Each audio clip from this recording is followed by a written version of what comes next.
खेणा जापा रजवट रो अभिमान सूत बीके बाघेरो लुलुड़ करे प्रणाम। तो पहुंच गए हैं हाड़ाओं की विरासत, हाड़ाओं का इतिहास, हाड़ाओं का पराक्रम, जिस दुर्ग ने देखा है, इतिहास ने जिसको स्वर्णिम अक्षरों में लिखा है। आइए आपको दिखाने का प्रयास करते हैं कैसा अद्भुत स्थान बूंदी।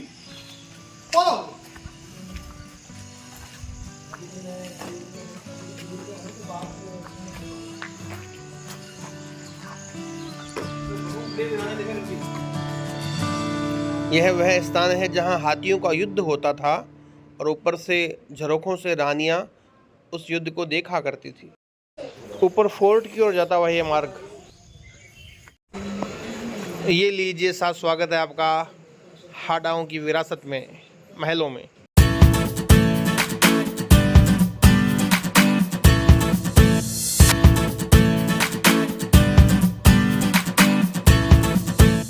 ये सामने हथियारशाला है और ये जो स्थान है, यहाँ दरिया बिछाते थे पहले बैठने के लिए, तो इस स्थान को दरी खाना भी कहा जाता है।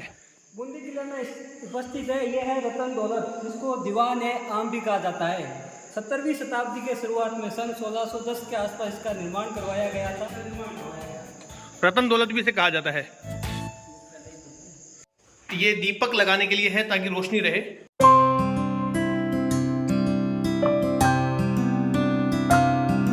ये हथिया शाल है, हाथी यहाँ लगे हुए हैं, सब तरफ हाथी है, इसलिए इसको हथिया शाल कहा जाता है इस स्थान को। छत्र महल राव राजा छत्रसाल द्वारा निर्मित छत्रसाल महल में अपन घूम रहे हैं। आइए, अभी हमें आगे के लिए जाना है, युद्ध करने के लिए। जो हमारी सेना है वह तैयार है युद्ध करने के लिए। ये जो लाखों की सेना है हमारे सामने दुश्मनों की, उनको अंदर घुसकर उनको समूल नाश करना है। और आप सब लोग जो यहाँ हाड़ाओं के वंशज हैं, जो सिरदार हैं, जो योद्धा हैं, मुझे विश्वास है पूरा इस रणभूमि का रक्त से अभिषेक कर देंगे। और आप जब चलेंगे तब हाथियों की दौड़ से, घोड़ों के टापों से गड़गड़ाहट सब तरफ होने वाली है। आप सब लोग युद्ध के अंदर पराक्रम दिखाते हुए नजर आएंगे, ऐसा मेरा पूर्ण विश्वास है। खड़े हो जाओ, युद्ध के लिए तैयार हो जाओ। यहाँ ताला लगा दिया, खोल नहीं सकता है, अंदर जा नहीं सकता है, तो बहुत मजबूत ताला है। ये झरोखे हैं। इतिहास में क्या लिखा हुआ है, इतिहासकारों की कलम लिखा करती थी। यह वह झरोखे हैं जहां से बूंदी कैसी है यहाँ की रानियां देखा करती थी।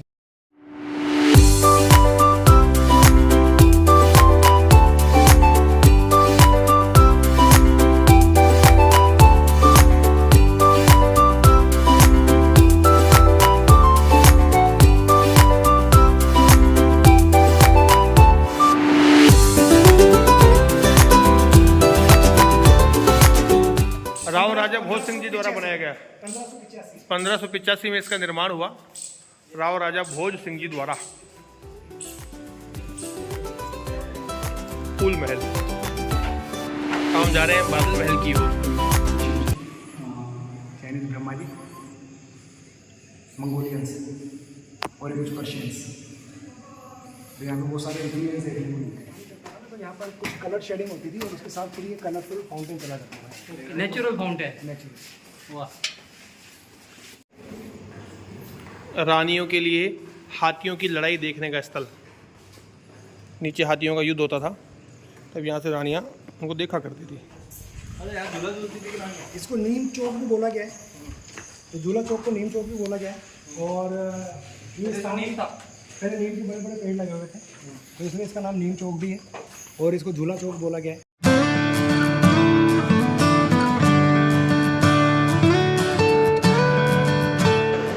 ये जो ऊपर आप कड़े देख पा रहे हैं, यहाँ रानियों के लिए झूला लगाया जाता था। ये देखिए, ये सामने गेट के यहाँ।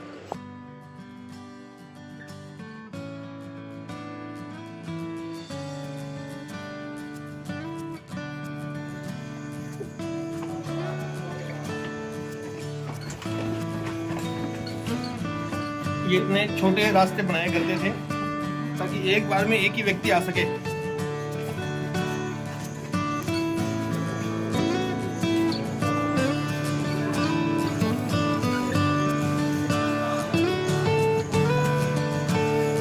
हिंडो तो भालो मार करूं मैं हींडो हींडारा।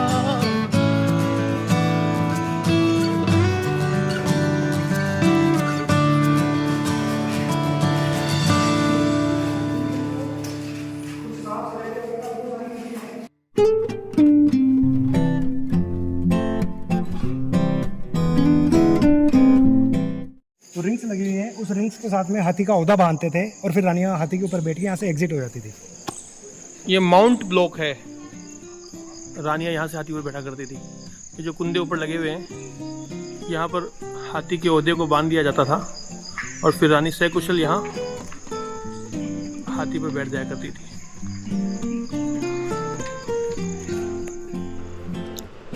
लीजिए आपको लेकर चलते हैं चित्रशाला की ओर। थोड़ा चढ़ना पड़ता है किंतु कठिन नहीं है ज़्यादा। यहाँ सर्वप्रथम श्री गणेश जी महाराज का मंदिर है, प्राचीन विरासत।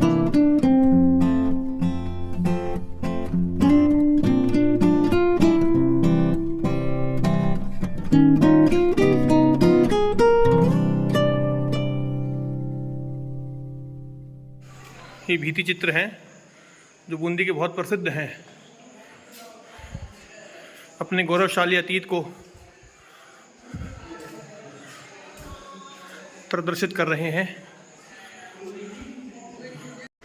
युद्ध का चित्र किस प्रकार से घोड़े हाथी युद्ध का वर्णन करते प्रतीत होते हैं।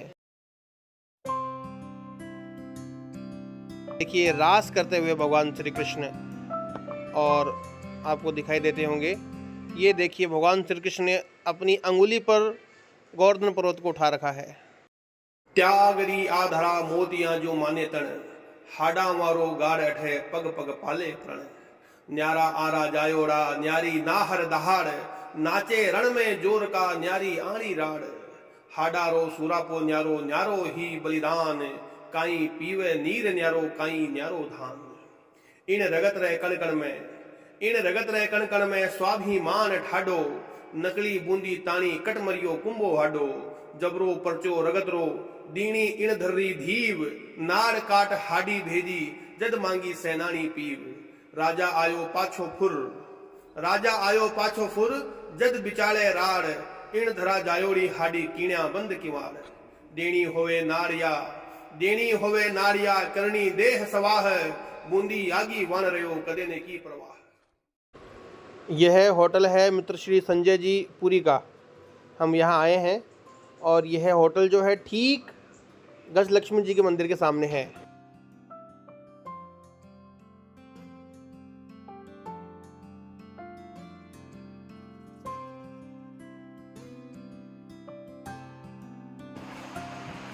श्रीमान संजय जी बैठा हुए हैं, आप ये होटल चलाते हैं यहाँ।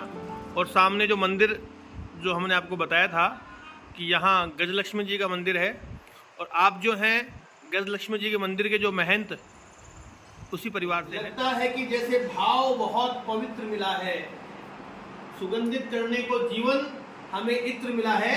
और आज हम धन्य हो गए हैं, भाई साहब संजय जी के माध्यम से हमको साक्षात गजलक्ष्मी जी का चित्र मिला है। वाह।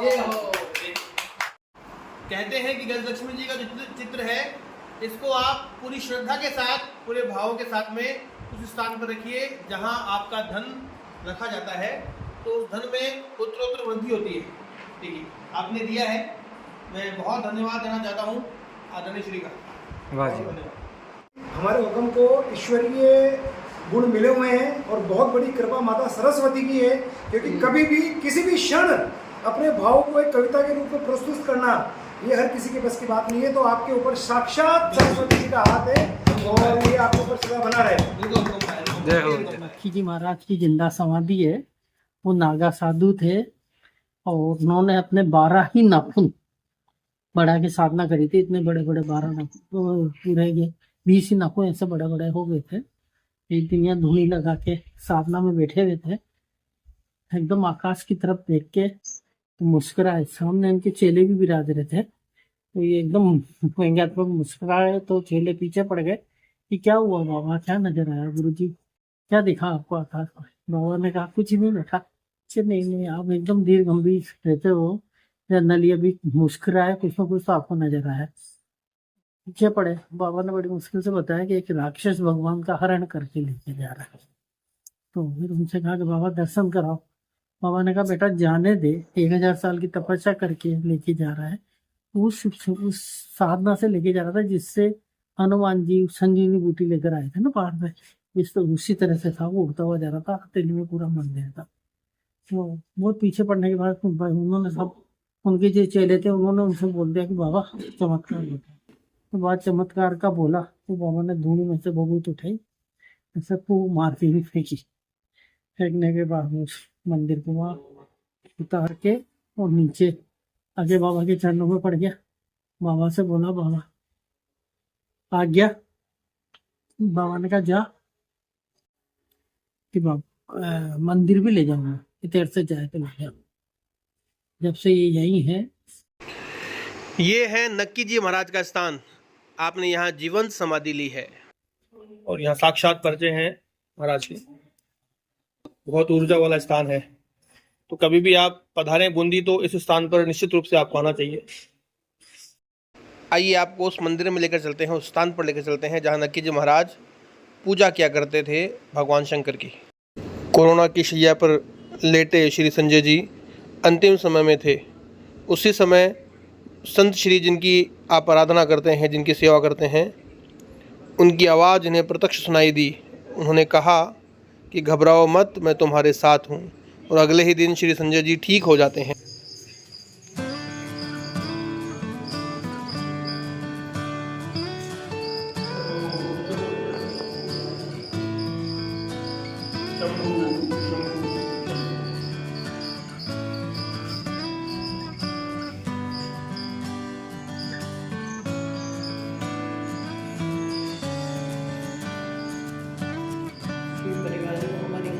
तो समाधि हमने देखी है संत श्री की। वह संत श्री इसी शिवलिंग की, इसी भगवान शंकर की पूजा करते थे। और अभी आप देख पा रहे हैं कि ये जो शिवलिंग है ये है तल में है, धरती के तल में है। और यहाँ जब बारिश अधिक होती है तो बारिश का जो जल है वो यहाँ तक चला जाता है और इससे अधिक ऊपर चला जाता है। तब ये पूरा मंदिर जो है जल में हो जाता है। तब यहाँ बाहर भी पूजा करनी पड़ती है। सुख महल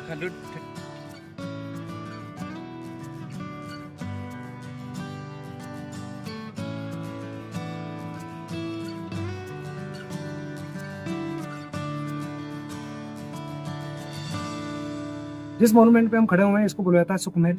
और सुखमहल जो है यहाँ के राजा विष्णु सिंह जी द्वारा बनाया गया। और उनके दीवान जो कि आर्किटेक्ट थे उनका नाम था सुखराम जी। तो जब सुखराम जी की देखरेख में इस मॉन्यूमेंट को बनाया गया तो इसका नाम सुखमहल रख दिया गया। और सुखमहल जो है वो जैत सागर की लेक पर है।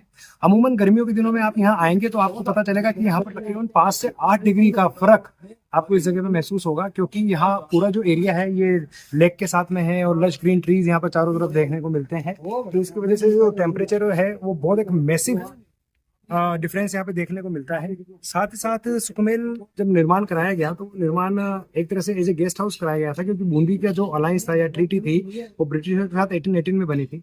तो एज ए गेस्ट हाउस और एज ए ये समर पैलेस के नाम से भी इसको जाना जाता है। और ये और ज्यादा फेमस इसलिए हो गया क्योंकि रुडयार्ड किपलिंग जिन्होंने जंगल बुक लिखी थी, जिन्होंने मोगली के नाम से जो किताब लिखी थी, उन्होंने यहाँ पे 2 नाइट का स्टे किया था। सामने जो रूम दिखाई दे रहा है आपको, डोम दिखाई दे रहा है, उस कमरे में उन्होंने 2 नाइट के लिए स्टे किया था। इसलिए इसको किपलिंग पैलेस भी बोला गया है। और रुडयार्ड किपलिंग ने जब बूंदी पैलेस भ्रमण किया तो उनके जो शब्द थे वो इस प्रकार थे: Bundi palace is not seems to be build by the human efforts, it's always seems to be build by the goblins. मतलब ये जो पैलेस है ये मानवीय, ऐसा नहीं लगता कि मानवों ने बनाया हुआ है, ऐसा लगता है कि फरिश्तों ने बनाया हुआ है। तो उनकी ये 2 लाइनों ने बूंदी को काफी लाइमलाइट किया है। और ये काफी सारे जो लेखक हैं या काफी सारे जो साहित्यकार हैं वो उनका ऐसा रेफरेंस पढ़ के इस मॉन्यूमेंट्स को देखने आते हैं।